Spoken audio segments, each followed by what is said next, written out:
नमस्कार दोस्तों, हमारे इस YouTube चैनल में आप सभी का बहुत बहुत स्वागत है। आज हम आपको छठी मैया की कहानी सुनाने जा रहे हैं। एक गांव में एक व्यक्ति अपनी माता और पत्नी के साथ रहता था। वो तीनों आपस में प्रेम से रहते थे और एक सुखी जीवन बिता रहे थे। उसकी माता छठी मैया की बहुत पूजा किया करती थी, लेकिन उसकी बहू आधुनिक विचारों की थी और इन सब पूजा पाठ को एक आडंबर मानती थी और उसका तनिक भी विश्वास नहीं था ईश्वर में। लेकिन उसकी सास उसे बहुत समझाती थी और उससे कहती थी कि छठ मैया की बहुत महिमा है।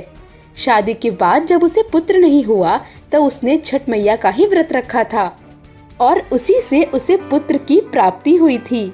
उसकी सास ने उसे यहाँ तक समझाया कि तुम भी छठी मैया का व्रत रखो तो वो तुम्हारी भी गोद भर देंगी।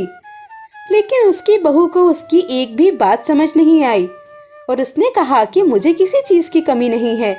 रही संतान की बात तो वो भी कमी एक दिन पूरी हो जाएगी, आप बिल्कुल चिंता मत करिए। और तभी कुछ दिनों के बाद छठी मैया का पर्व आया। उस बुढ़िया औरत ने अपने बेटे से पूजा की सामग्री लाने को कहा।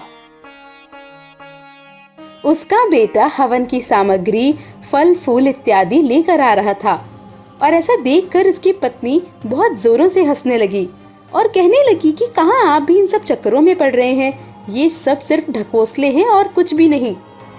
तब उसके पति को बहुत गुस्सा आ गया और उसने अपनी पत्नी से कहा, हमें अपनी देवी देवताओं पर आस्था रखनी चाहिए, उनका मजाक नहीं उड़ाना चाहिए। अगर तुम उनकी मदद नहीं कर सकती हो तो उनका मजाक भी मत बनाओ। अब मेरे रास्ते से हटो। और इतना कहकर वो आगे चला गया। इसके पश्चात वो नदी पर जाकर छठी मैया के लिए घट बनाने में अपनी माँ की मदद करने लगा। घट की पूरी तैयारी करने के बाद बेटा घर आकर घर को गोबर से लीपने लगा। ये देखकर उसकी पत्नी फिर बोल पड़ी, ये क्या किया आपने? पूरे घर को गंदा कर दिया और इतनी बदबू, मैं कैसे रहूंगी यहाँ पर? वो फिर से बोला, तुम कैसी बातें करती हो? गाय का गोबर कोई मामूली चीज नहीं होती है, ये बहुत ही पवित्र होता है, बहुत सारे कीटाणुओं को खत्म करता है और तभी इसे पूजा में भी शुभ माना जाता है। घर को गोबर से लीपने के बाद उसका बेटा अपनी माँ के पास जाने लगा, जो कि नदी में उसका इंतजार कर रही थी।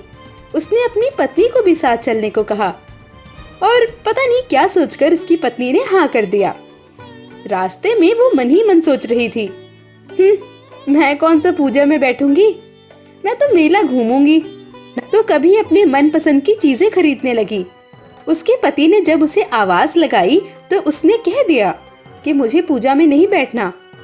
और अपना इतना अनादर देखकर छठी मैया ने उसे सबक सिखाने की सोची। उसने उसके पति को नदी में डुबो दिया। नदी में अपने बेटे को डूबता देख बूढ़ी माता बहुत दुखी हुई और माता से प्रार्थना करने लगी कि मेरी पूजा में कौन सी कमी रह गई थी, मेरे बेटे को बचा लीजिए। अपने पति को डूबता देख उसकी भी चीख निकल गई और वो भी जोर जोर से रोने लगी, मानो चारों ओर एक हाहाकार मच गया था। बूढ़ी माता बार बार हाथ जोड़कर माता से विनती किए जा रही थी।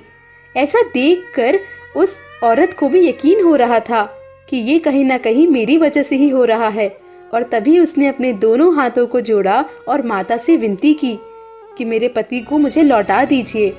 मैं हर वर्ष आपकी पूरी विधि विधान से पूजा किया करूंगी। और तभी एक लहर के साथ उसका पति और उस बूढ़ी माता का बेटा बाहर आ जाता है। ऐसा देखकर सभी लोग जोर जोर से जयकारे लगाने लगते हैं और तभी वो माता से अपनी की हुई गलतियों की माफी मांगती है और उनसे ये वादा करती है कि वो हर साल माता का व्रत करेगी। और उसके बाद वो तीनों लोग खुशी खुशी छठी मैया की पूजा करते हैं। तो दोस्तों, आपको आज की ये छठी मैया की कहानी कैसी लगी, हमें कमेंट बॉक्स में जरूर बताइएगा। धन्यवाद।